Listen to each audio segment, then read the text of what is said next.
자, 우리 지난 2주 동안 하나님의 나라를 구원한 기도자로서 우리가 반드시 알고 있어야만 할 기본적인 두 가지 사실에 대해서 생각했죠. 그걸 오늘 정리하면서 좀 첨언해 드리도록 하겠습니다.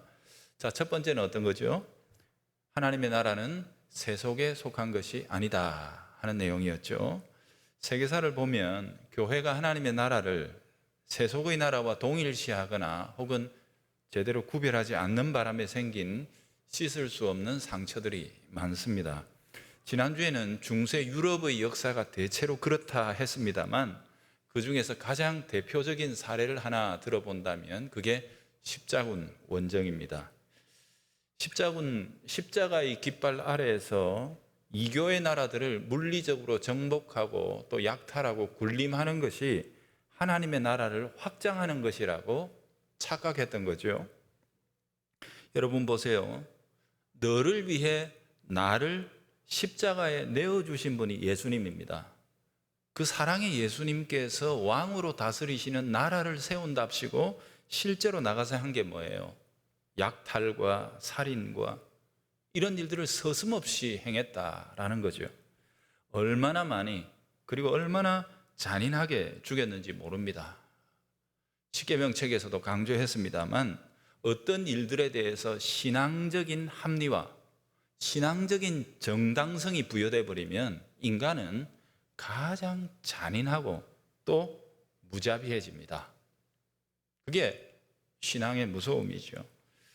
십자군 전쟁의 이야기를 읽어보면 말로 옮기기도 좀 그렇습니다만 임신한 여자의 배를 갈라서 그 속에 있는 태아를 창 끝에서 꼽아서 전리품처럼 가지고 다녔다. 이런 이야기들까지 나오죠. 물론 상대방도 그렇게 했어요. 서로가 그렇게 한 거죠. 그러니 여러분, 신학이라는 것, 곧 말씀을 해석하는 틀이라는 게 얼마나 중요한지 모릅니다. 바로 거기에서부터 신앙의 가치관과 실천적 삶의 문제가 나오기 때문이죠. 아무튼 이 십자군 전쟁으로 인해서 서로 주고받은 상처와 증오라는 게 아직까지도 남아서 해소되지 않고 있는 것을 우리는 알지요. 선교의 대상을 정복의 대상으로, 그렇기 때문에 약탈해도 좋은 대상으로 삼아서 행한 그런 오해의 결과였습니다. 여러분, 세속적인 관을 가지고서는 내 안에도, 가정에도, 교회에도 이 땅 그 어디에도 하나님의 나라를 세울 수 없다는 사실을 우리는 반드시 알고 있어야만 할 것입니다. 이게 첫째였죠. 둘째는 나라가 임한다라는 말의 뜻을 하나님이 우리를 지배하고 계시는 상태로 봐야 한다. 이걸 말씀드렸습니다. 성령님께서 우리의 인격과 삶을 완전히 다스리시고 계시는 상태를 말한다 했죠. 그 결과가 뭐예요? 인간인 우리에게서 신의 성품들이 발현되기 시작한다라고 했죠. 그래서 사람들이 우리를 보고 우리를 우리 되게 하신 하나님을 높이는 결과가 나와야 된다라고 그렇게 했습니다. 우리가 너무도 잘 아는 마태복음 5장에 나오는 말씀이죠. 저들로 할 때 이 저들은 세상입니다.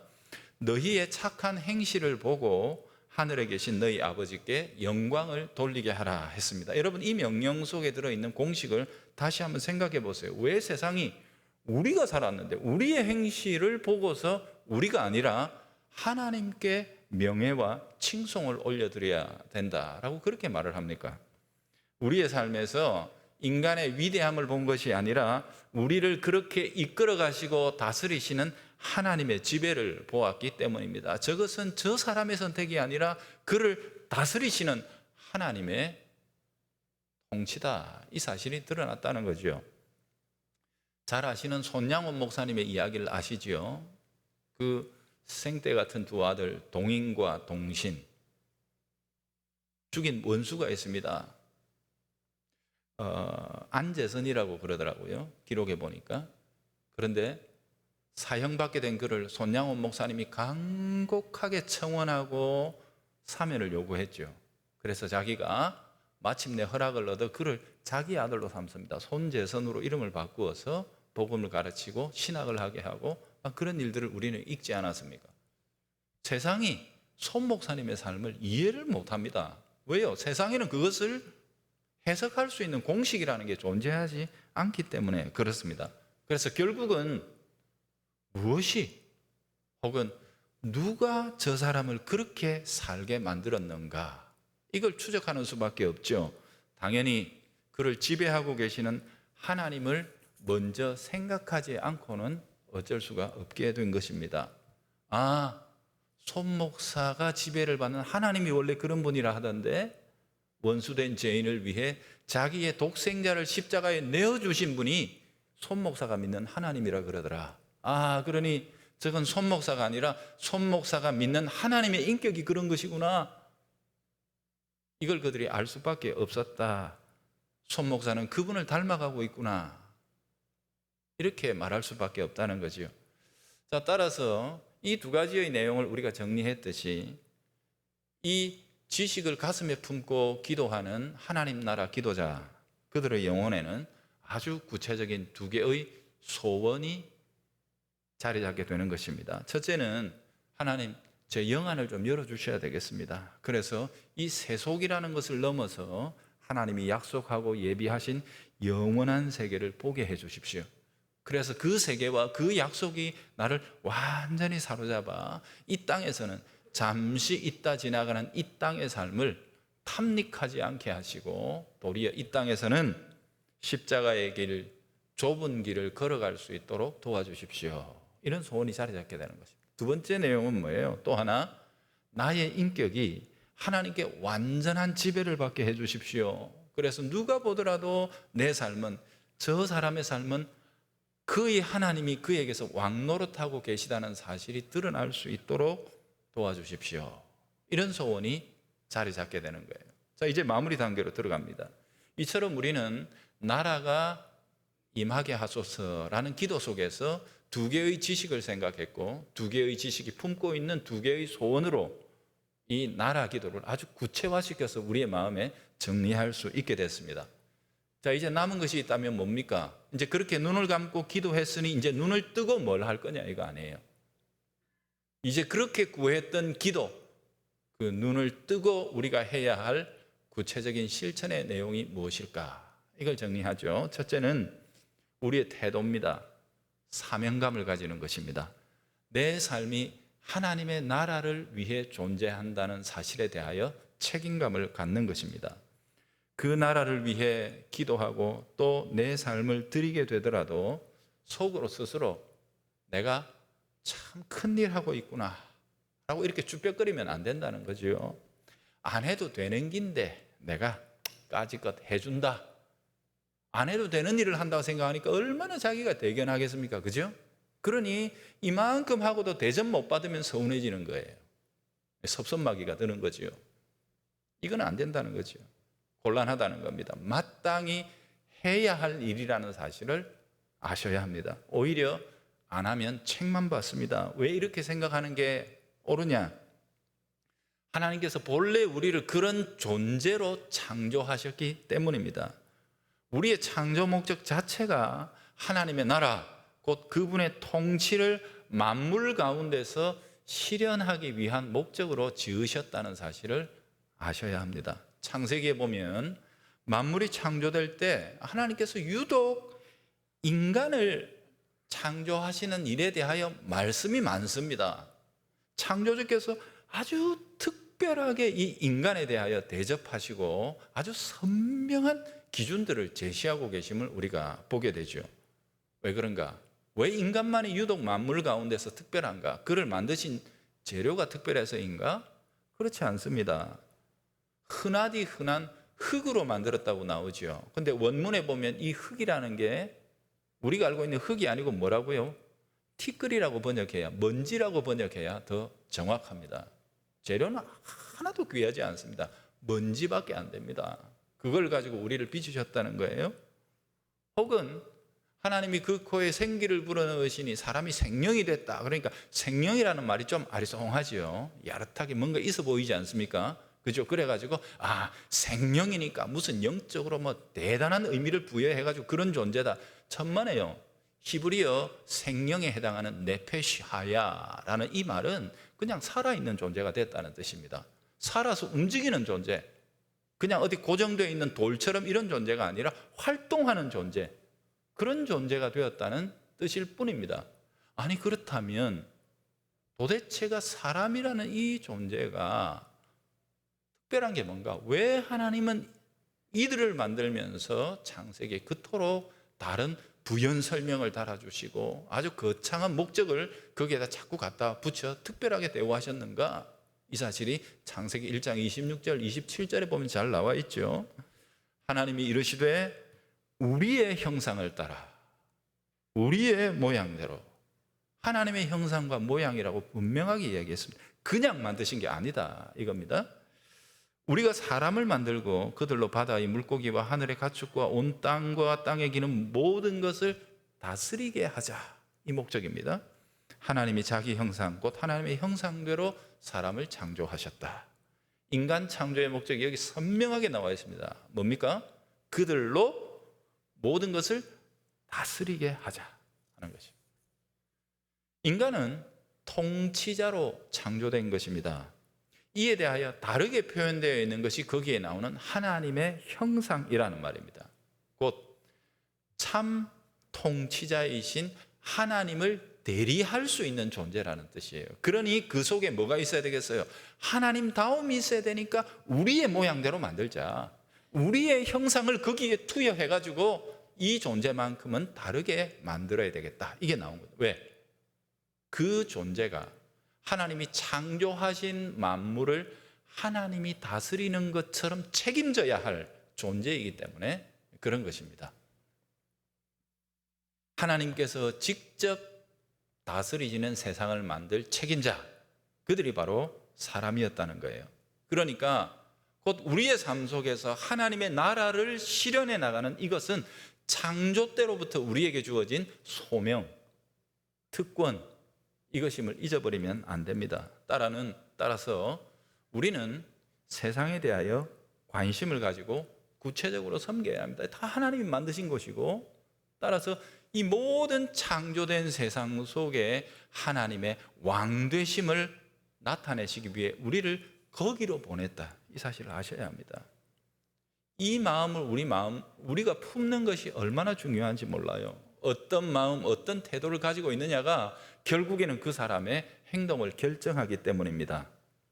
그러니 하나님의 나라, 이것은 내가 마땅히 해야 할 일이요, 내 삶의 목적인 것을 기억해서 내가 속해 있는 삶의 자리에서 하나님의 은혜가 통치하는 시대를 열어가는 주님의 형상이 되려고 애를 쓰셔야 합니다. 그거 제대로 하라고 그리스도께서 오셔서 우리의 모든 죄를 속하시고 당신의 거룩한 보혈의 은혜 가운데서 새 창조를 이루어 주셨다라고 성경은 그렇게 이야기하고 있지 않습니까?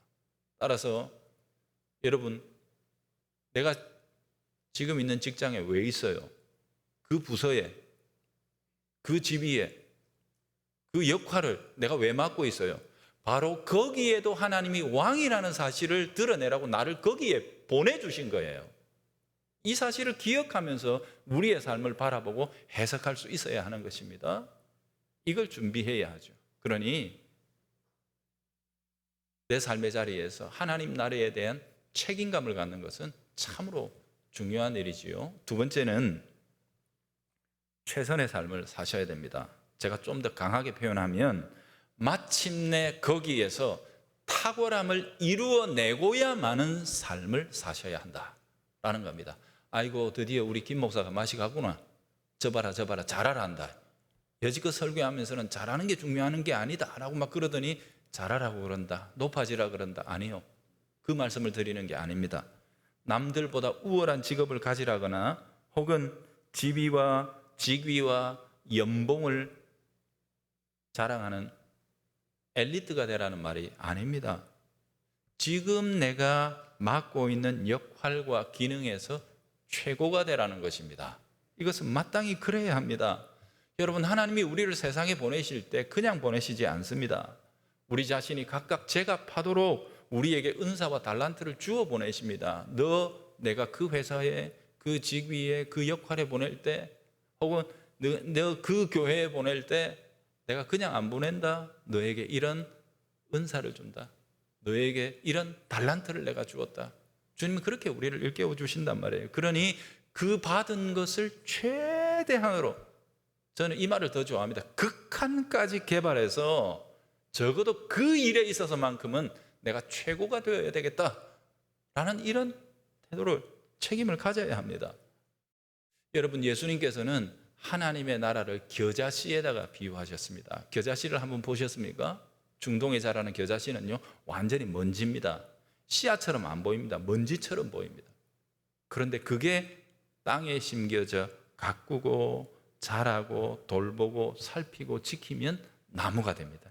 마침내 그렇게 자라는 거예요. 무슨 하나님의 나라가 다 된 나무로 툭 떨어지는 게 아닙니다. 우리에게 바로 이런 농부 같은 삶이 요구됩니다. 열매는 농부의 발걸음 소리 들으면서 자란다, 이런 말이 있죠. 그죠? 농부가 부지런히 그 주변을 돌아다녀야 식물이 자라준다는 거예요. 농부의 삶이 얼마나 고단하고 힘겹다는 것을 그대로 비유하는 말이죠. 뿐만 아닙니다. 여러분, 농부의 삶만큼 결과에 대하여 가혹한 것이 없습니다.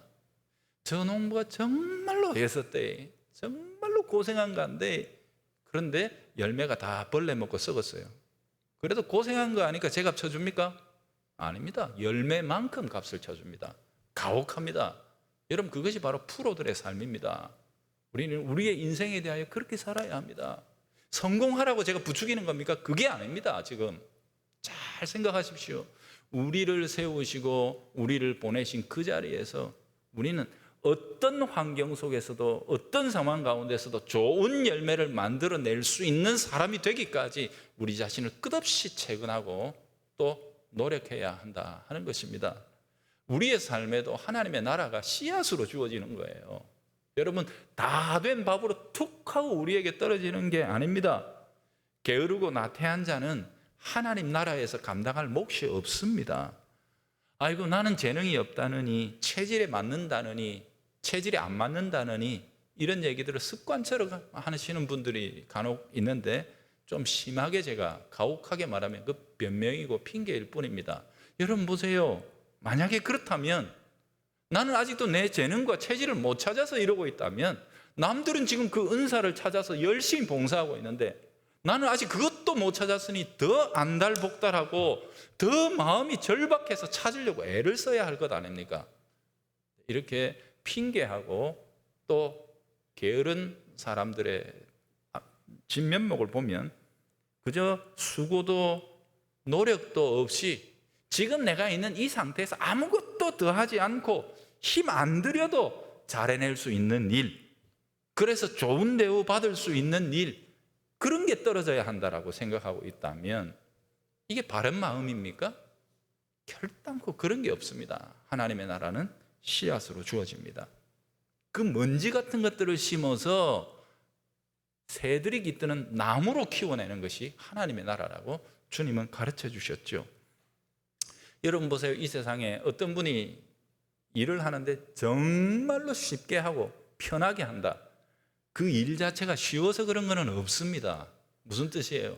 그분이 그 일이 쉬워질 만큼 자기의 몸에 익어서 편해질 만큼 각고의 노력을 기울였다는 뜻입니다. 이걸 우리가 잊어버리면 안 됩니다. 저 사람은 그저 체질에 맞아서 재능이 있어서 저걸 저절로 그냥 금방 해낼 것이다 라고 착각해서는 안 되는 거지요. 아웃라이어라는 책이 있죠. 굉장히 유명한 책인데 이러면 잘 모르시고 이 말을 하면 대체로 잘 알아듣습니다. 1만 시간의 법칙이라는 거, 꽤 유명해진 이야기죠. 그 내용은 이런 겁니다. 누구나 어떤 특정한 분야에 마음을 먹고 관심을 가지고 달라붙기 시작하면 1만 시간만 투자하면 아주 탁월한 뛰어난 사람이 될 수 있다. 이게 바로 1만 시간의 법칙입니다. 제가 계산을 해봤거든요. 1만 시간은요, 하루에 2시간 43분 정도를 투자하면 10년이면 도달할 수 있는 시간입니다. 결국에는 뭐예요?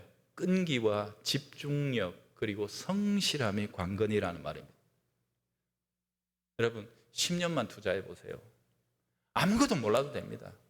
나는 그 일에 대해서 아무런 사전 지식도 없고 아무것도 할 줄 모르고 전혀 처음 해보는 일이라도 지금부터 하루에 2시간 43분만 투자해서 10년 버티면 그 일에 있어서 탁월함을 드러내는 거의 전문가가 될 수 있다는 것이 일반 사람들의 통계 속에서 나오는 이야기입니다. 여러분, 이 이야기를 가만히 읽어보면 동시에 지금 현재 우리 모습에 대한 충격적인 반전도 일어나죠. 지금 하고 있는 일, 여러분 직업이든 무엇이든 좋습니다. 저는 아빠 노릇을 20년을 넘어 했는데요, 하루에 2시간 43분이 아니라 거의 전 시간을 했는데 아직도 아빠 노릇이 어색합니다. 이러니 제가 정말로 하나님 앞에 내가 너를 그 새 아이의 아버지요 가장으로 파송을 했는데 너는 아직도 그 일에 있어서 미숙하니 이 일을 어찌 미냐라고 물으면 제가 답할 것이 없습니다. 이 일을 위해 얼마만큼 눈물로 기도하고 좋은 아빠 되기 위해 애를 썼는지 저 자신을 자책해 봅니다. 좋은 남편입니까? 좋은 아내입니까? 교회에 그 직분 몇 년 하셨습니까? 내 직업에 하루에 2시간 43분만 내가 헌신하나요? 최소한 8시간에서 10시간 넘게 내가 그 직업의 일꾼으로 10년을 20년을 지금까지 지내왔다면 그 일에 있어서 나는 얼마만큼 탁월함을 드러내고 있는지 우리는 정직하게 하나님 앞에서 한번 생각해 보아야 해요. 세상 일도 그렇다잖아요. 그런데 하나님께서 특별히 우리를 나는 너에게 그 일 잘하라고 은사를 줬어. 내가 달란트 줬어. 너 거기에 가서 제갑하라고 내가 너에게 그걸 줬는데 그거 받아서 거기서 10년 되고 20년 됐는데 너 어느 정도니? 라고 물어볼 때 우리는 뭐라고 답할 수 있겠습니까? 정말 우리 자신을 한번 돌아볼 수 있는 시점이 되어야 할 것입니다. 우리 주님께서 마땅히 우리에게 주신 것이 있다면, 그것을 받았다면 그것을 극한까지 연마하십시오. 지금부터라도 늦지 않았습니다. 주님의 일, 주님의 뜻, 나를 나 되게 하시고 거기에 보내신 주님의 뜻을 깨닫고 거기에 있어서 최선의 삶을 살아가려고 애를 쓰시면 좋겠습니다. 또 생각나는 분이 한 분이 있어요.